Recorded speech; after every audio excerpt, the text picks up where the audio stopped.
Hello बच्चों, let's read the question first. Which of the following figure showing types of gynoecium is associated with wind pollination?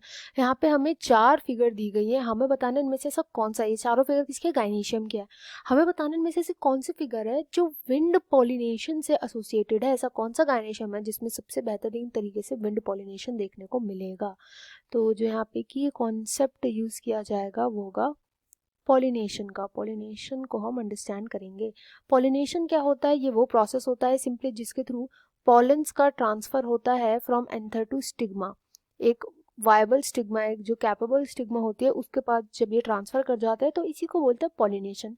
Pollination के कई तरीके होते हैं, ये वाटर से भी हो जाता है, ये विंड से भी हो सकता है, ये इंसेक्ट से भी हो सकता है, ये बहुत मल्टीपल तरीके होते हैं। तो जब विंड के थ्रू होता है ना पॉलिनेशन, तो इसको हम एनिमोफिलाई बोलते हैं, एनिमोफिलाई बोला जाता है इसको। तो एनिमोफिलाई जो होती है, एनिमोफिली हमें देखने को मिलती है जब विंड के थ्रू पॉलिनेशन होता है। अब विंड के थ्रू पॉलिनेशन होने के लिए ना प्लांट के अंदर कुछ स्पेसिफिक कैरेक्टरिस्टिक देखने को मिले कि हमें ना देख के पता चल जाता है कि अच्छा इस प्लांट में पक्का विंड पॉलिनेशन देखने को मिलेगा। तो पहली बात तो इनके अंदर ज़्यादा नेक्टार वेक्टार कुछ ज़्यादा प्रेजेंट होता नहीं है। इनके जो पॉलन्स होते हैं वो बहुत ही लाइट वेट होते हैं, बहुत लाइट वेट बनाते हैं ये पॉलन्स को। एंड ये पॉलन्स बहुत न्यूमरस अमाउंट में बनते हैं, क्योंकि इनको विंड में कैरी होकर के जाना पड़ता है।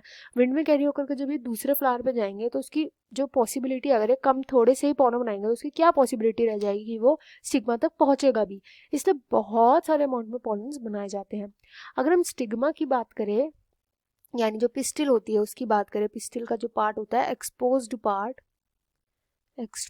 पार्ट जो स्टिग्मा होता है, स्टिग्मा के भी कुछ खास कैरेक्टरिस्टिक फीचर हमें देखने को मिले थे।